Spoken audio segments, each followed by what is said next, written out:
А вы знаете, что количество атеистов на Ближнем Востоке, неверующих на Ближнем Востоке, больше, чем в Латинской Америке, например, или в Юго-Восточной Азии? Оно растет. Это такой удивительный факт, про который никто не говорит.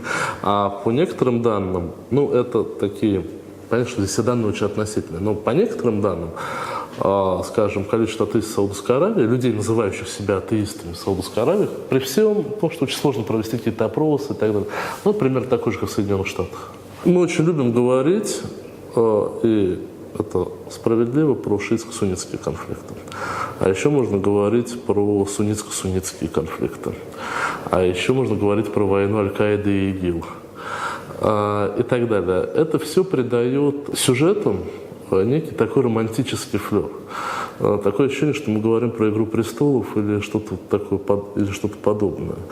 Но на самом деле ведь проблема они не религиозные. Существует инструментализация религиозного фактора, безусловно. И на международном уровне, и на региональном уровне, и на локальном уровне. Существует проблема религиозных идентичностей, существует проблема радикализации. Давайте вспомним мир 50-е годы. У нас была та же самая радикализация, только по другим, только она была не религиозная. У нас точно так же упоенно убивали друг друга всякие леваки, левые, правые и так далее. Я думаю, что вот этот конфликтный потенциал религиозного фактора, он близок к тому, чтобы быть исчерпанным. Там существует усталость в обществах от этого.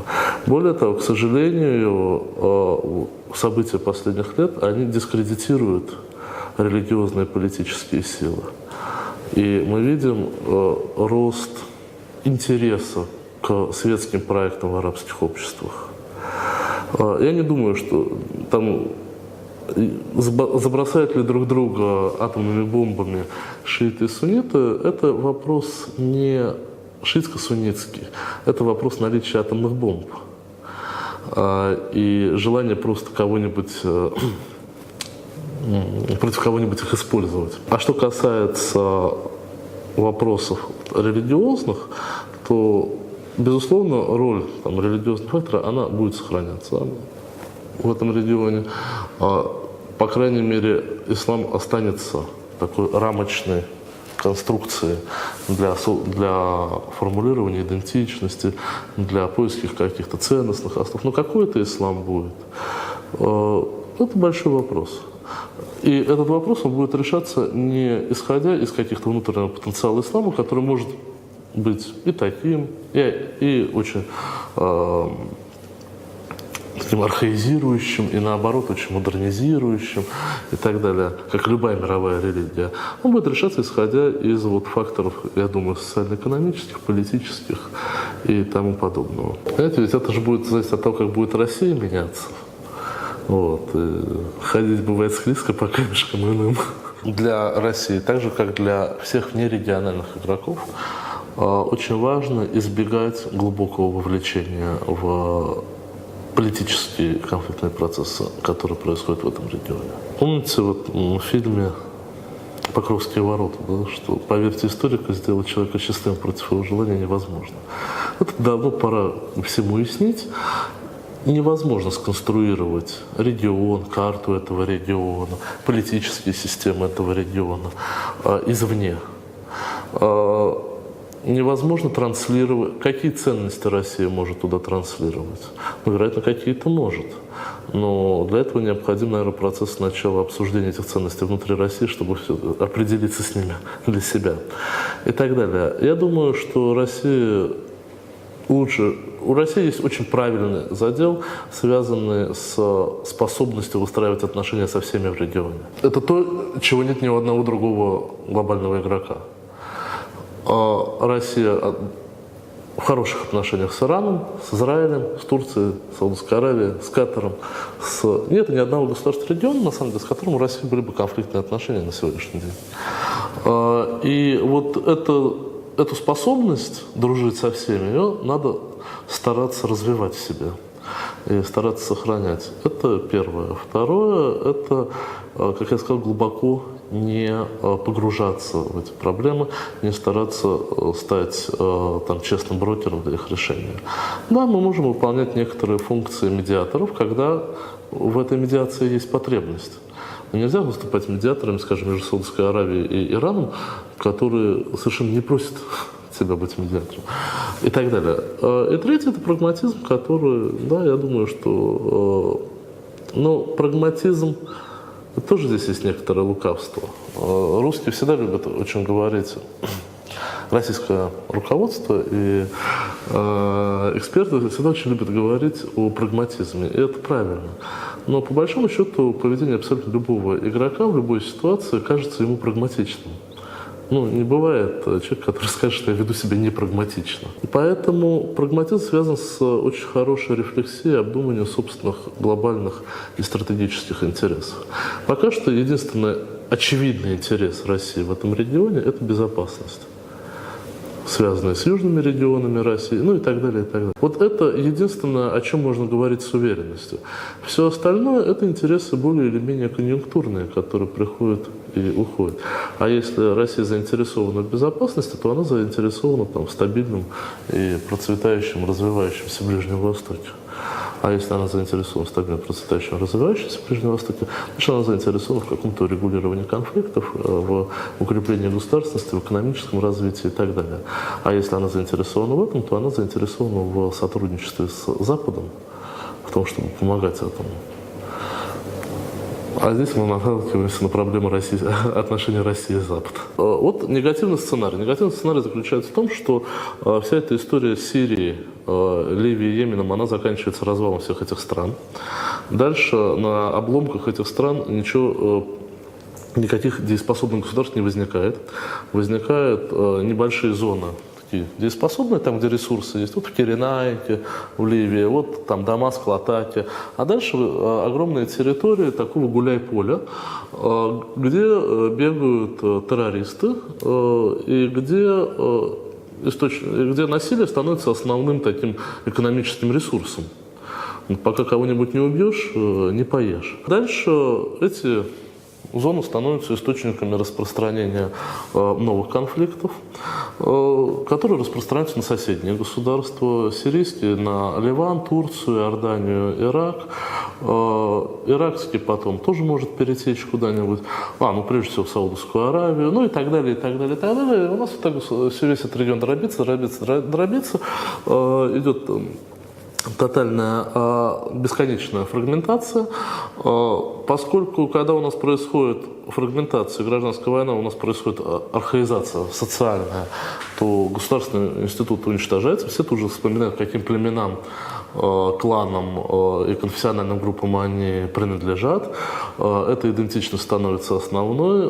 Люди с воодушевлением начинают строить новые халифаты, эмираты или какие-нибудь государства, или какие-нибудь, племенные империи. У нас все интеллектуалы и люди более-менее образованные продолжают оттуда бежать, как угорелые. Их радостно, конечно, принимают и на Западе, и на Востоке, потому что это хороший интеллектуальный ресурс. Но я бы сказал, что где-то если мы говорим все-таки мир через 100 лет, то к тому моменту это уже все должно закончиться. В какой-то на обломках этого самовластия начнут образовываться какие-то новые политические структуры, так или иначе. Вероятность того, что это произойдет, конечно, что это будет происходить вот именно так, она на самом деле довольно низкая. Насколько бы мы не сокрушались по поводу того, что происходит сегодня, давайте будем реалистами. У нас в Сирии, у нас гражданская война и много жертв. Государственные институты в Сирии не разрушились. Они показывают, что они могут что-то делать, они могут как-то управлять какой-то территорией. В Ливии с государственными институтами не ахти, но тем не менее, и жертв просто на порядок меньше. В Йемене внешний фактор, он играет основополагающую роль в йеменском конфликте. Поэтому, более того, мы все время говорим о опасностях и перспективах распространения вот этих конфликтов на сопредельные государства. Ну, конечно, эта опасность сохраняется. Но тем не менее, вот у нас в Ливане проживает порядка миллиона сирийских беженцев. Это там от 20 до 20, ну, плюс-минус, да, 20-25% населения Ливана. Ну, это примерно то же самое, что если бы сюда приехало 50 миллионов украинцев. Вот, но тем не менее, слава богу, никакой новой войны в Ливане нет. Там сохраняется та же ситуация, которая была. Сохраняется та же ситуация, которая была. И так далее. У нас распространение конфликтности не происходит. Есть абсолютно противоположный позитивный сценарий. Позитивный сценарий такой, что вот у нас то, что сейчас происходит на Ближнем Востоке, это некий аналог 30-летней войны. Вот пройдет 30-летняя война, Ближний Восток поймет, как плохо убивать друг друга и как тяжело после этого жить. И возникнет такой новый Вестфаль для Ближнего Востока. Вот договорятся о каких-то... Ну, это не означает, что он содержательно будет похож на Вестфаль. Означает, что договорятся о каких-то правилах игры, и возникнет какой-то новый баланс, возникнут какие-то механизмы решения конфликтов без ненасильственным путем и так далее. Вот у нас конфликты заканчиваются, у нас сохраняются те же государства, которые были, у нас активизируются процессы региональной интеграции. Где-то у нас эти процессы уже есть, как Союз сотрудничества арабских государств Персидского залива, хотя события, связанные с Катаром, они показывают, что как-то с интеграцией есть некоторые проблемы, но тем не менее эти проблемы решаются, возникают. Плюс к тому, межгосударственная интеграция на локальном уровне, она может оказаться способом решения потенциальных конфликтов, кстати говоря, и связанных с той же самой курдской проблемой. У нас проект «Саудовское видение 2030», это такой стратегический план реформирования экономики, который должен привести к тому, что страна слезет с нефтяной иглы, он осуществляется успешно, и Саудовская Аравия, а вслед за ней все остальные соседи слезают со своих нефтяных и газовых игл. Да, у региона остается такой довольно своеобразно архаичный декор, с монархами, с исламом, с интересной одеждой необычной и все такое прочее. Но общие проблемы, объективные, как дефицит воды, как проблемы бедности, проблемы экономического развития, они становятся почвой для взаимодействия и создают основу для поиска каких-то общих ответов на общие вызовы. Я бы сказал, что вот такой прогноз, позитивный прогноз. Это не означает, что все будет хорошо, но это означает, что будет какие-то... Он более вероятен, чем абсолютно негативный прогноз. Но он не самый вероятный. Самый вероятный, конечно, это что-то среднее. Что такое терроризм? Это же вопрос философский. Я бы предпочел говорить о возможностях Ближнего Востока, ближневосточных обществ по радикальному снижению уровня насилия и политического насилия как способа решения каких-то социальных или политических проблем. Я думаю, что это было бы правильнее и вернее. Но чтобы это решить, надо развивать государственность, надо развивать институты, надо строить больше детских садов, школ и каких-нибудь досуговых центров для молодежи в народных кварталах. Нужно выстраивать социально ориентированную экономику, нужно менять систему управления, уходить от клановости, надо бороться с коррупцией.